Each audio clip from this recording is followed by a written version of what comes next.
भारत के राष्ट्रीय ध्वज के ठीक बीचों बीच एक प्रतीक बैठा है।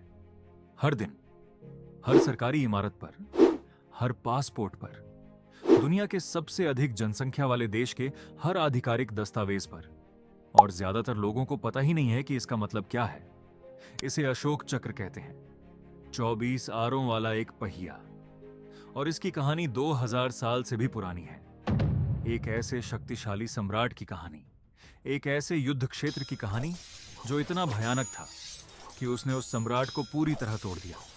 और एक ऐसी विचारधारा की कहानी जो इतनी क्रांतिकारी थी कि उसने पूरी प्राचीन दुनिया को बदल दिया। यह है उस पहिए की कहानी। ये कहां से आया, इसका मतलब क्या है, और एक बौद्ध प्रतीक हिंदू बहुसंख्यक देश के ध्वज पर कैसे आ गया। चलिए शुरुआत से शुरू करते हैं।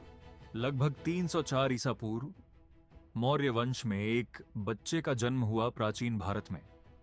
उसका नाम था अशोक, और शुरुआत से ही उसकी कहानी कोमल नहीं थी। मौर्य साम्राज्य पहले से ही बहुत बड़ा था, भारतीय उपमहाद्वीप के अधिकतर हिस्से में फैला हुआ। लेकिन अशोक को और चाहिए था। वह महत्वाकांक्षी था, निर्दयी था, और जब तक वह सम्राट बना, लगभग 268 ईसा पूर्व में, तब तक वह अपने ही भाइयों से सिंहासन के लिए लड़ चुका था। कुछ इतिहासकार कहते हैं कि उसने अपनी सत्ता सुरक्षित करने के लिए कई भाइयों की हत्या करवा दी थी। तो साफ कह दें, यह कोई संत नहीं है, यह एक विजेता है। और उसने वैसा ही व्यवहार किया। अपने शासनकाल के पहले 8 वर्षों में अशोक ने साम्राज्य का तेजी से विस्तार किया। वह इतिहास के सबसे बड़े साम्राज्यों में से एक बना रहा था।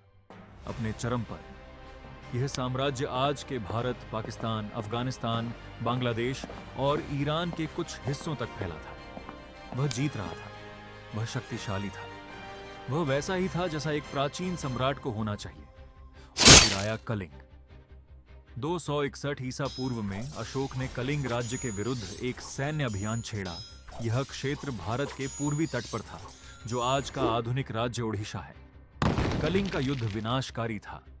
प्राचीन स्रोत, जिनमें अशोक के अपने शिलालेख भी शामिल हैं, जो आश्चर्यजनक बात है, दर्ज करते हैं कि लगभग 1 लाख लोग युद्ध में मारे गए। 1,50,000 और लोगों को निर्वासित किया गया, और लाखों और लोग घावों, भूखमरी और विस्थापन से मर गए।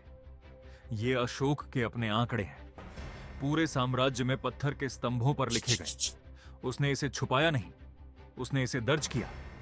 और फिर उसने कुछ ऐसा लिखा जो इतिहास में किसी विजेता सम्राट ने पहले कभी नहीं लिखा था।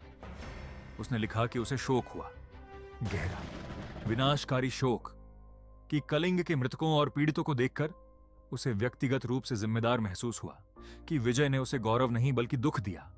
और उस शोक में अशोक ने बौद्ध धर्म की ओर रुख किया। बौद्ध धर्म इस समय तक लगभग 200 साल पुराना हो चुका था। बुद्ध, सिद्धार्थ गौतम 5वीं या 4वीं शताब्दी ईसा पूर्व में जीवित थे और उपदेश देते थे। उनकी मुख्य शिक्षा सरल थी मगर क्रांतिकारी थी। जीवन में दुख है। दुख इच्छा और आसक्ति से आता है। दुख से बाहर निकलने का मार्ग है ज्ञान, नैतिक जीवन और मानसिक अनुशासन। और इन सबके केंद्र में वह प्रतीक जो बौद्ध धर्म सदियों से उपयोग कर रहा था, एक पहिया था। धर्म चक्र, धर्म का पहिया। बौद्ध धर्म में यह पहिया बुद्ध की पहली शिक्षा का प्रतिनिधित्व करता है, वह क्षण जब उन्होंने धर्म को गति में लाया। धर्म का अर्थ है सत्य, नियम, सही ढंग से जीने का तरीका।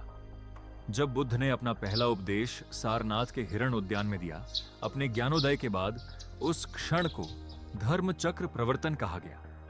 पहिया एक उत्तम प्रतीक था, क्योंकि पहिए का न कोई आरंभ होता है न कोई अंत। यह चलता रहता है। यह अस्तित्व के चक्र का प्रतिनिधित्व करता है, जन्म, मृत्यु, पुनर्जन्म, और वह बौद्ध मार्ग जो इस चक्र से बाहर निर्वाण की ओर ले जाता है। मूल बौद्ध धर्म चक्र में परंपरागत रूप से 8 आर्य होते हैं। वे 8 आर्य अष्टांगिक मार्ग का प्रतिनिधित्व करते हैं।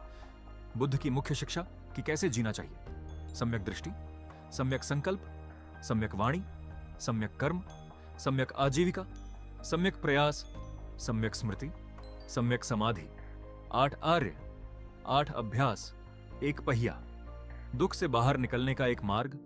अब वापस अशोक की बात करते हैं। कलिंग युद्ध के बाद बौद्ध धर्म अपनाने के बाद अशोक ने सिर्फ अपने व्यक्तिगत विचार नहीं बदले, उसने अपना पूरा साम्राज्य बदल दिया। उसने मांस खाना छोड़ दिया, उसने पशु बलि पर प्रतिबंध लगा दिया, उसने अस्पताल बनवाए, मनुष्यों के लिए भी पशुओं के लिए भी। उसने सड़कों के किनारे छाया के लिए पेड़ लगवाए, उसने कुएं खुदवाए, उसने यात्रियों के लिए विश्राम गृह बनवाए। उसने बौद्ध धर्म प्रचारक भेजे ज्ञात संसार में, श्रीलंका तक, दक्षिण पूर्व एशिया तक और भूमध्य सागर के यूनानी राज्यों तक। बौद्ध धर्म एशिया में फैला ज्यादातर अशोक के समर्थन और प्रचार कार्य की वजह से। और जहां भी वह गया उसने स्तंभ खड़े किए, विशाल पत्थर के स्तंभ जिन पर उसके आदेश उत्कीर्ण किए गए थे, अपनी प्रजा के लिए उसकी नैतिक घोषणाएं। और इन स्तंभों के ऊपर कई जगह सिंह बनाए गए थे और इन सिंहों के आधार पर एक पहिया। अशोक की सिंह राजधानी, 4 सिंह जो पीठ से पीठ मिलाकर एक स्तंभ के ऊपर बैठे हैं, उसके शासनकाल का सबसे पहचानने योग्य प्रतीक बन गई। और इन सिंहों के नीचे एक शिल्प पट्टी थी जिसमें 4 जानवर दिखाए गए थे जिन्हें 4 पहियों से अलग किया गया था। वे पहिए धर्म चक्र थे, धर्म का पहिया। वही सिंह राजधानी आज भारत का राष्ट्रीय प्रतीक है। हर सरकारी मुद्रा पर, हर रुपये के सिक्के पर। तो जब 1947 में भारत को स्वतंत्रता मिली और नए राष्ट्र के ध्वज को डिजाइन किया जा रहा था, नए राष्ट्र के नेताओं ने एक सोच समझकर निर्णय लिया। उन्होंने अशोक के स्तंभ से वह पहिया लिया और उसे ध्वज के बीचों बीच रख दिया। लेकिन उन्होंने 8 आरों वाला बौद्ध धर्म चक्र इस्तेमाल नहीं किया। उन्होंने 24 आरों वाला पहिया इस्तेमाल किया। 24 क्यों? यहां बात रोचक हो जाती है। भारतीय ध्वज पर जो अशोक चक्र के 24 आरे हैं, उन्हें एक विशेष अर्थ दिया गया है। हर आरा एक गुण या सिद्धांत का प्रतिनिधित्व करता है।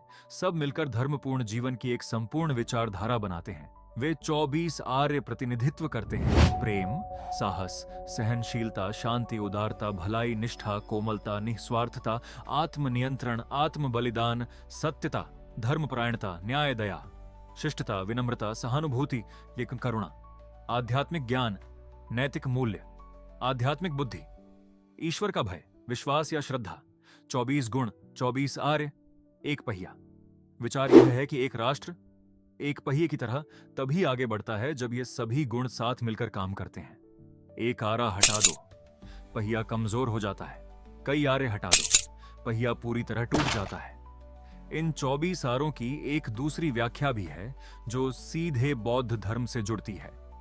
बौद्ध धर्म में 24 प्रत्यय बताए गए हैं पाली त्रिपिटक में, जो प्राचीन बौद्ध धर्म ग्रंथ है, जिन्हें पट्ठान कहते हैं। ये 24 प्रत्यय बताते हैं कि कैसे सभी घटनाएं एक दूसरे पर निर्भर होकर उत्पन्न होती हैं। सब कुछ जुड़ा हुआ है, सब कुछ एक दूसरे को प्रभावित करता है। तो ये 24 आर्य इस अंतर संबंध के जाल का प्रतिनिधित्व कर सकते हैं। बौद्ध समझ कि कोई भी चीज अकेले अस्तित्व में नहीं रहती। तो जो चीज भारतीय ध्वज के बीचों बीच बैठी है, वह अर्थ की एक असाधारण परतों वाली रचना है। सतह पर एक प्रतीक जो अशोक का सम्मान करने के लिए चुना गया। भारत के सबसे महान सम्राटों में से एक व्यक्ति जो विजेता के रूप में शुरू हुआ और सुधारक के रूप में समाप्त हुआ।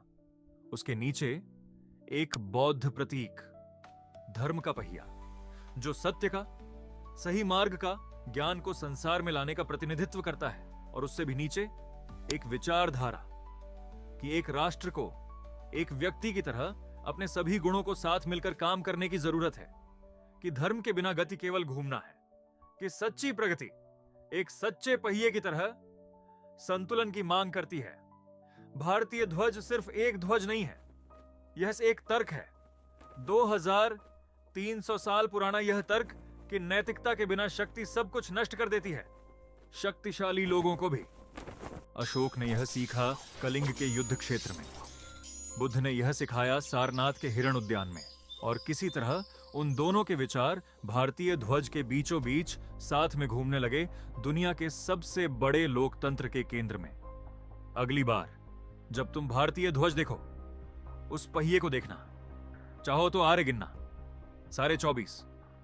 और याद रखना कि हर एक आरे के पीछे एक कहानी है, एक ऐसे व्यक्ति की जिसके पास वह सब कुछ था जो एक सम्राट चाहता है, और उसने वह सब छोड़ दिया क्योंकि उसने एक युद्ध क्षेत्र पर क्या देखा था। वही है पहिया, वही है अशोक, वही है धर्म, और यह 2000 साल से भी ज्यादा समय से घूम रहा है।